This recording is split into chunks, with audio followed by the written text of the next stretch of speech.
Jadi pertanyaannya, Nabi Muhammad SAW sebelum ada ajaran Islam atau ajaran yang syariat yang dibawa oleh beliau, beliau beragama apa gitu.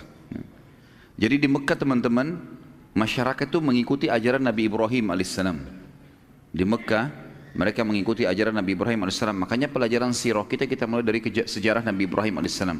Kalau antum masih ingat, dari awal kita ceritain Nabi Ibrahim alaihissalam datang membawa Hajar dan Ismail, kemudian adanya air Zam-Zam, pembangunan Ka'bah, segala macam sampai disyariatkannya haji. Itulah turun-temurun mereka pertahankan. Hanya saja waktu antara Nabi Ibrahim alaihissalam dan Nabi Muhammad alaihissalam sangat jauh, dan memang tidak ada lagi Nabi di Mekah. Maka karena lamanya waktu ini, kemudian datangnya Amr bin Luhai yang mendatangkan patung, sehingga akhirnya mereka mencampur baurkan antara ibadah mereka, ibadah kemurnian syariat Nabi Ibrahim alaihissalam dan dicampur barukan dengan kemusyrikan.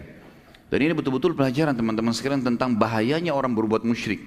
Banyaknya umat Islam sekarang begitu. Mereka bilang dalam sholatnya, iyyaka na'budu wa iyyaka nasta'in. Hanya kepadamu ya Allah kami menyembah, hanya kepadamu kami minta tolong. Lalu habis sholat pergi minta-minta di kuburan sebelah masjidnya. Baik, mana komitmen tadi kita mengatakan hanya kepadamu, hanya kepadamu? Ya kan? Orang soleh pun meninggal, sesoleh apapun mereka. Siapa yang lebih soleh daripada para nabi-nabi? Siapa yang lebih soleh daripada para sahabat teman-teman sekalian? Jelas tidak ada. Tapi nabi-nabi tetap kita bacakan salawat kepada mereka kan? Permintaan tambahan rahmat. Bahkan Nabi Muhammad SAW sendiri orang yang paling mulia, kita disuruh memberikan salawat untuk beliau.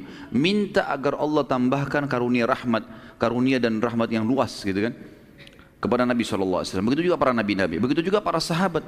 Tetap kita mengatakan radhiyallahu anhum, ridwanullahi alaihim. Kenapa kita doakan mereka? Karena memang orang sudah mati, memang begitu perintah agama, kita disuruh doakan gitu. Bukan kita yang datang minta-minta di kuburannya. Belum pernah teman-teman ada satu riwayat pun yang menjelaskan para sahabat ridwanullahi alaihim kalau waktu setelah Nabi SAW meninggal mereka datang minta-minta di kuburan Nabi. Enggak pernah seperti perilaku banyak umat Islam sekarang. Taruh air lah, ambil tanahnya lah, berdoa di situlah, minta tolong lah, minta jodoh lah, minta jabatan. Ini semua kemusyrikan.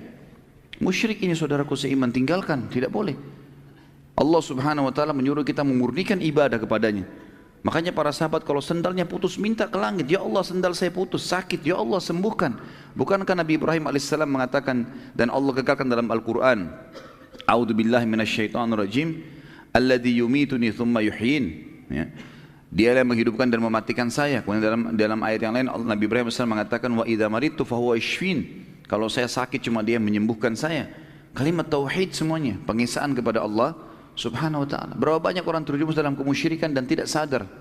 Menyembelih untuk kuburan, menyembelih untuk patung, menyembelih untuk kuburan, statusnya muslim. Atau menyebarkan segala macam apa di pertaniannya, di perkebunannya, memasang buhul-buhul, percaya kepada jin-jin. Ini semua perbuatan kemusyrikan. Tidak ada dari ajaran Nabi SAW. Kalau boleh pakai tenaga jin, Nabi sudah pakai tenaga jin. Ya kan? Di perang Uhud, perang Badar, perang Khaybar. Tidak usah suruh sahabat berperang. Panggil jin suruh perang. Orang Mekah nggak lihat kok. Kan? Bisa saja kan? Tapi nggak dilakukan. Karena memang itu bukan bagian dari syariat kita. Tidak bisa kita lakukan. Jadi hati-hati dengan kemusyrikan teman-teman. Abu Jahal, Abu Lahab. Perhatikan, beriman kepada Allah loh. Beriman kepada Allah, mereka tahu ada Allah. Makanya tadi ayat yang saya bacakan Allah berfirman, A'udzubillahi minasyaitonirrajim wa idza sa'altahum.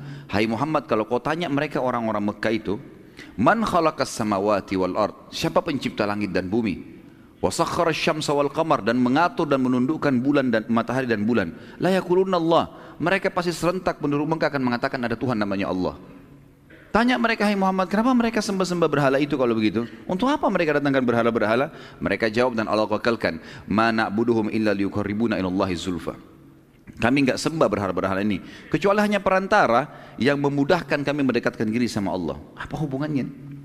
Kecuali saya bilang tadi, kalau benda-benda itu memang dasarnya dalam Islam diperintahkan untuk dipakai. Ya, tanah dipakai untuk sujud misalnya, ya nih. Masjid dibangun begini lalu kemudian kita sholat di dalamnya. Ka'bah tadi saya bilang kita sujud ke arahnya karena ada perintahnya. Kalau nggak ada perintahnya nggak usah. Seperti kasus tadi Hajar Aswad yang Umar bin Khattab mengatakan, demi Allah saya tahu kau hanya batu biasa, kalau bukan saya melihat Rasulullah SAW mencium, saya tidak akan menciummu. Dan ini kemurnian tauhid. Penting sekali teman-teman. Yang membuat kemuliaan Islam awal adalah ketauhidan. Kapan kita rusak itu kita akan rusak semuanya. Dan ingat kaum Nabi Nuh.